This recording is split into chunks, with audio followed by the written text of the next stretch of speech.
আশা করি সবাই ভালোই আছেন। ভালো না থেকেও উপায় নেই। কারণ আম আসলে খারাপ থেকেই বা কি লাভ হবে? সামনের দিকে তাকিয়ে থাকতে হবে। এই মুহূর্তে চ্যাম্পিয়ন্স ট্রফির যে অবস্থা সেখানে obviously বাংলাদেশের কোনো সুযোগ সম্ভাবনা কিছুই ছিল না এবং গতকাল বাংলাদেশ পাকিস্তানের যে শেষ ম্যাচটা হওয়ার কথা ছিল সেটাও বৃষ্টির কারণে পরিত্যক্ত হয়ে গেছে।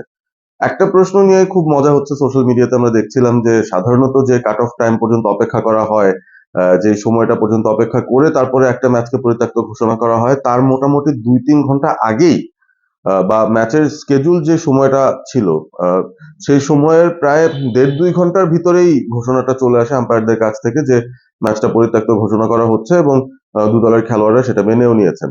তো এই বিষয়টা নিয়ে কিন্তু অনেক আলোচনা হচ্ছে যে আ সাধারণত আমরা কিন্তু আরো অনেক বেশি অপেক্ষা করি। অন্তত একটা শেষ কাট অফ টাইম পর্যন্ত অপেক্ষা করে তারপর একটা ফরমাল অ্যানাউন্সমেন্ট আসে যে আর কোন সুযোগ নেই। কারণ একটা ওডিআই ম্যাচ ডেফিনিটলি ম্যাচটা কমপ্লিট করতে হলে অন্তত ৪০ ওভার খেলার মতো সিচুয়েশন থাকার প্রয়োজন ছিল এবং সেটার জন্য একটা স্পেসিফিক কাট অফ টাইম থাকে।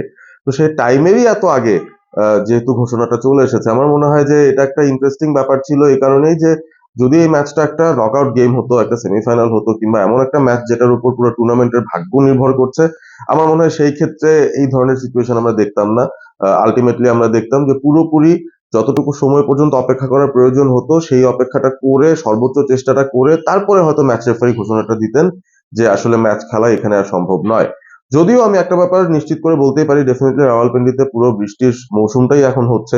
পুরো সপ্তাহ ধরে বৃষ্টি হচ্ছে এবং এই ম্যাচ শুরুর আগে থেকেও যে পরিমাণ বৃষ্টি হয়েছে এবং তার আশেপাশে পুরোটা সময় মোটামুটি বৃষ্টি হয়েছে। সুতরাং শেষ কাট অফ টাইম পর্যন্ত অপেক্ষা করে ঘোষণাটা দিলেও কিন্তু আল্টিমেটলি একই ঘোষণাই আসতো যে ম্যাচটা আর খেলা সম্ভব হবে না। কোনো বলই করা সম্ভব হবে না এই মাঠে।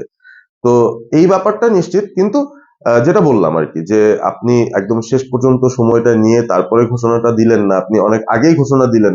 মোটামুটি ওয়েদার ফোরকাস্ট দেখে বা আবহাওয়ার যে পূর্বাভাস আছে সেই রিপোর্টটা দেখেই আপনি বলে দিলেন যে, "না, আমার মনে হয় বৃষ্টি থামার কোনো সম্ভাবনা নাই। আগেই আমরা দিয়ে দেই ছুটি সবাইকে। নিজে সবাই ছুটিটা কাটিয়ে ফেলি। একটা অফ ডে কাটাই।" তো ব্যাপারটা আমার কাছে এরকমই মনে হচ্ছে। এটা পিকনিক ডে টাইপের এবং ২ দলের ক্যাপ্টেন, ২ দলের ম্যানেজমেন্ট তারাও খুব একটা সেটাতে বাদ সাধেননি বা বলেননি যে, "না, আমি এগ্রি করি না। শেষ পর্যন্ত ওয়েট করি।" কারণ ২ দলের কেউই আসলে মুখে যতই বলুক যে আমরা খেলতে ইন্টারেস্টেড, খেলতে চাই, কতটুকু ইন্টারেস্টেড ছিল সেটাই কিন্তু বড় প্রশ্ন।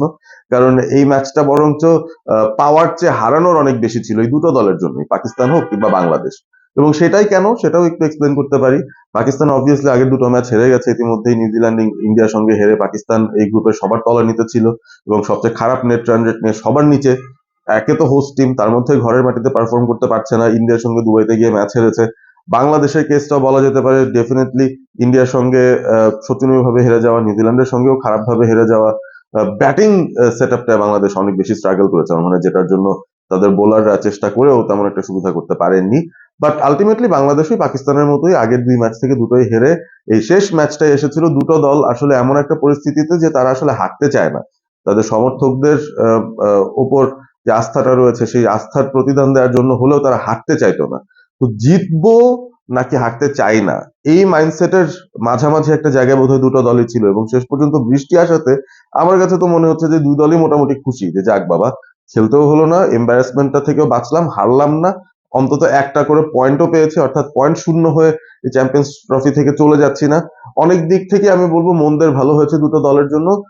বাট আল্টিমেটলি obviously যেহেতু চ্যাম্পিয়ন্স ট্রফির একটা ম্যাচ, যারা এই ম্যাচের সঙ্গে সংশ্লিষ্ট থাকেন, যারা এই ম্যাচটা দেখার জন্য উদগ্রীব থাকেন ডেফিনিটলি ফিক্সচার্স দেখে অনেকেই পাকিস্তান বাংলাদেশ ম্যাচটাকে খুব এক্সাইটমেন্ট নিয়ে দেখতে চান। যারা দর্শকরা টিকেট কেটেছিলেন রাওয়ালপিন্ডিতে খেলা দেখতে যাওয়ার জন্য, তাদের জন্য কিন্তু একটা বিরাট বড় লসই হলো।